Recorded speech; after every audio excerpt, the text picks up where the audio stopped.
एक court room के अंदर मोनिका और अरुण जो कि पति पत्नी हैं, उनके साथ उनके घरवाले भी पहुंचे हैं। वहां पर उनके तलाक का फैसला होने वाला था। 4 साल से उनके तलाक का केस चल रहा था और आज उनका फाइनल डिसीजन जज साहब लेने वाले थे। उसके बाद जज साहब अरुण को खड़ा करते हैं और उससे पूछते हैं, क्या तुम अपनी पत्नी से तलाक लेना चाहते हो? उसके बाद अरुण मायूस से चेहरे से जज साहब से कहता है कि हाँ जज साहब, मैं अपनी पत्नी से तलाक लेना चाहता हूँ। अब इस बात को जैसे मोनिका सुनती है तो वो थोड़ी सी सोच विचार में पड़ जाती है, लेकिन तभी जज साहब मोनिका से कहते हैं, क्या तुम अपने पति से तलाक लेना चाहती हो? उसके बाद मोनिका थोड़ी देर और सोचती है और कहती है कि जज साहब, मैं तलाक लेने से पहले अपने पति के साथ एक रात बिताना चाहती हूँ। अब इस बात को जैसे ही जज साहब सुनते हैं तो वो थोड़ा सा भड़क जाते हैं। वो कहते हैं कि इससे पहले 6 महीने मैंने तुम लोगों को इसीलिए दिए थे ताकि तुम लोग अपने बीच की नोकझोंक को ख़त्म कर सको और एक दूसरे के साथ मिलजुल कर रह सको, लेकिन तुम लोगों ने वो टाइम तो ऐसे ही गवा दिया। अब एक रात में क्या हो जाएगा?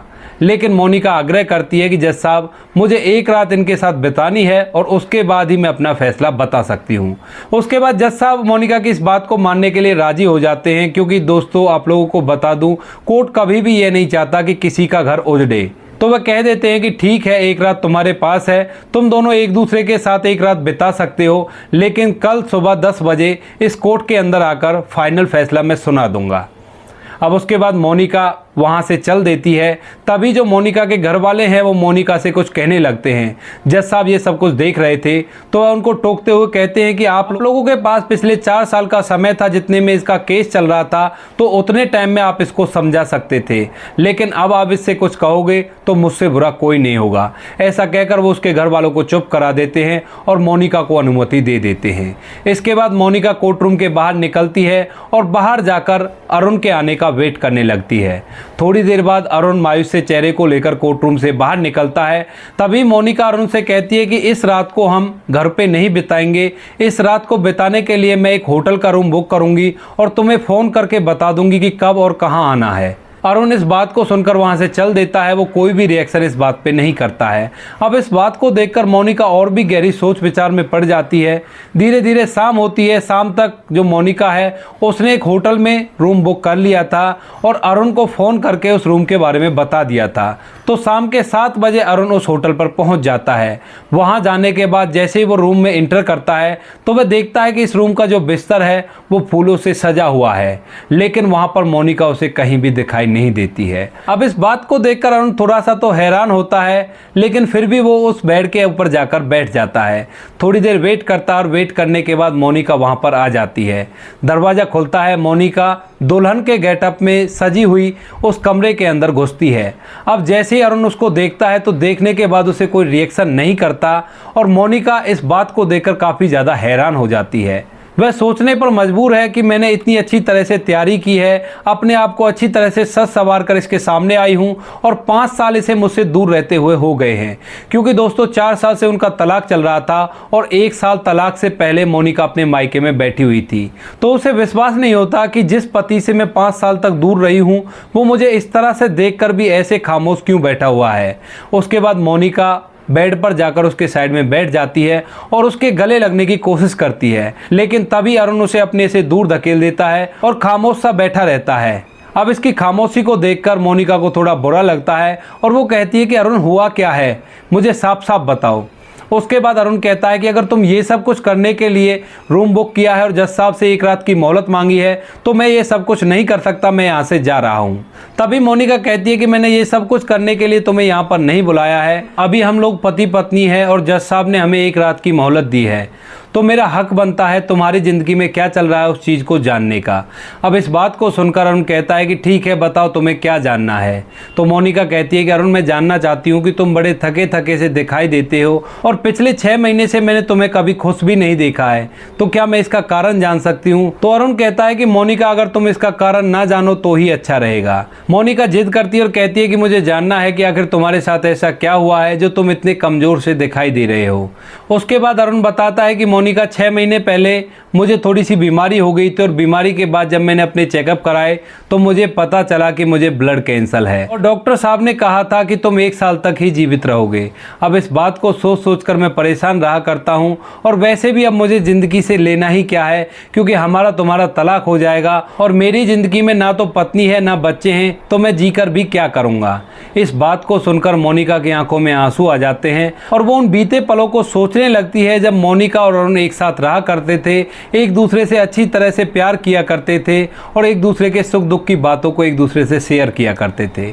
मोनिका की आंखों में आंसू आ गए थे। इधर जो अरुण था वह भी अपनी बात को बताते हुए उसकी भी आंखों में आंसू आ जाते हैं।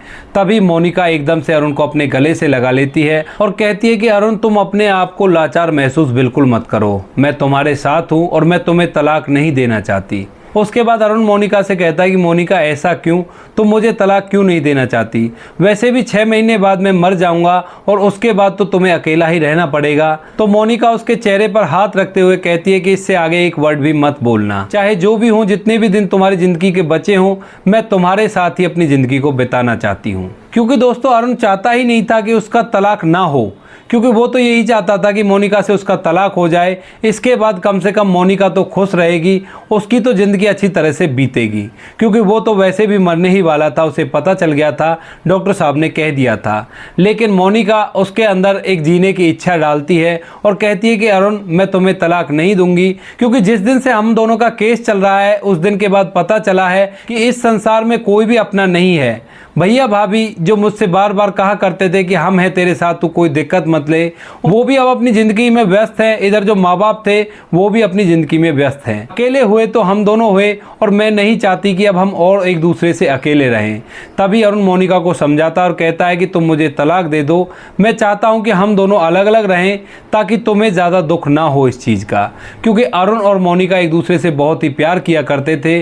परिवार की छोटी मोटी नोकझोंक को लेकर उन दोनों के बीच में ऐसे मतभेद हो गए, जिसके कारण मोनिका को उसके घर वालों ने सिखा दिया और उस सिखाई पढ़ाई को लेकर वो तलाक की डिग्री लेने के लिए चल दी थी। लेकिन पिछले 4 साल में उसे महसूस हो गया था कि इस दुनिया में जीवन साथी ही एक ऐसा सहारा होता है जिसके पीछे अपनी पूरी जिंदगी बिताई जा सकती है। अब मोनिका अरुण को तलाक देने से मना करती है और कहती है कि जितनी भी तुम्हारी जिंदगी है उतनी जिंदगी मैं तुम्हारे साथ ही बिताना चाहती हूँ।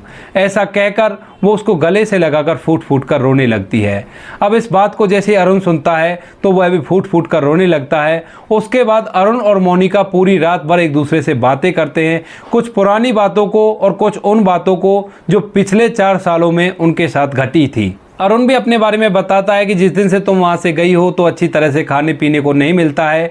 जब तुम थी तो अच्छा सा खाना बनाकर दे दिया करती थी, लेकिन पीछे से भैया भाभी इतना ख्याल नहीं रख पाते हैं। ऐसी बातों को करते हुए सुबह हो जाती है और सुबह अरुण मोनिका से कहता है कि मोनिका, अच्छा यही रहेगा कि तुम मुझे तलाक दे दो, क्योंकि मैं वैसे भी मरने वाला हूँ और मैं नहीं चाहता कि तुम अपनी ज़िंदगी को मेरे पीछे बर्बाद करो। मोनिका उसकी बात को सुनकर कोई भी जवाब उसे नहीं देती और कहती है कि जल्दी करो, अब इसके बाद हमें कोर्ट भी जाना है, 9 बज चुके हैं और 10 बजे हमें कोर्ट में पहुंचना है।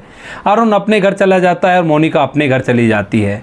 घर से दोबारा से तैयार होकर वो दोबारा कोर्ट रूम में पहुंचते हैं। वहाँ पर जज साहब भी आ गए थे और दोनों के घर वाले भी मौजूद थे। अब तभी जज साहब दोबारा से अरुण से पूछते हैं, क्या तुम अपनी पत्नी को तलाक देना चाहते हो? तो इस बार भी अरुण जज साहब से कहता है कि हाँ, मैं अपनी पत्नी को तलाक देना चाहता हूँ।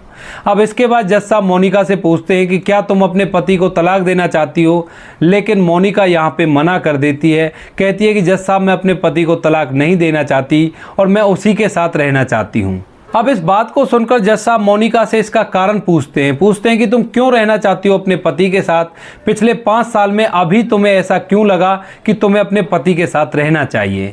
उसके बाद मोनिका कहती है कि जज साहब, ये मेरे पति हैं और मैंने 7 फेरे लेकर इनसे शादी की है और मैंने इनकी लंबी उम्र के लिए न जाने कितने व्रत रखे थे, लेकिन आज इनके ऊपर मुसीबत आई है और मुसीबत के टाइम में मैं इन्हें अकेला नहीं छोड़ सकती।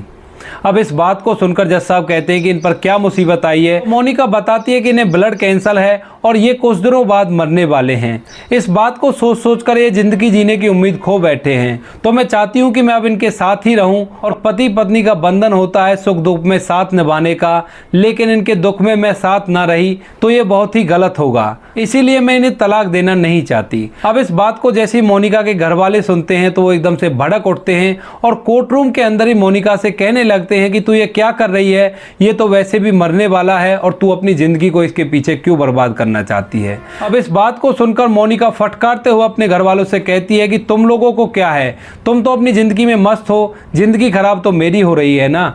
ऐसा कहकर वो उनसे साफ मना कर देती है, कहती है कि हमारे बीच में बोलने की ज़रूरत नहीं है। अब इस बात को जैसे ही अरुण खड़ा हुआ सुनता है तो वो एकदम से फर्श पर बैठ जाता है और कोर्ट रूम के अंदर ही फूट फूट कर रोने लगता है। जैसे मोनिका उसको रोता हुआ देखती है तो वो उस जगह से जाती है अरुण के पास और वहाँ जाकर उसे उठाती है और अपने गले से लगा लेती है। इस बात को देखकर कोर्ट रूम के अंदर जो जज साहब थे और जो भी सभी लोग थे उन सभी की आंखों में आंसू आ जाते हैं। अब उसके बाद मोनिका सीधा अपने पति के साथ उसके घर चली जाती है, वो दोबारा से अपने मायके नहीं गई थी। तो दोस्तों ये थी कहानी जहाँ पे अरुण और मोनिका दोनों एक दूसरे के साथ दोबारा से रहने लगे और एक फैसला किया कि चाहे ज़िंदगी जितनी भी हो उसको तुम्हारे साथ ही बिताना है। आप क्या कहना चाहते हो मोनिका के बारे में, क्या कहना चाहते हो अरुण के बारे में, आपकी जो भी राय है कमेंट सेक्शन में लिख सकते हो। दोस्तों इन कहानियों को सुनाने का उद्देश्य आपको परेशान करना बिल्कुल भी नहीं है। ये कहानियाँ समाज को बहुत कुछ सिखा सकती हैं और इसी वजह से हम लोग इन कहानियों को आप लोगों को सुनाते हैं। मिलते हैं किसी नेक्स्ट वीडियो में नए टॉपिक के साथ, तब तक के लिए जय हिंद, जय भारत, जय हिंदुस्तान।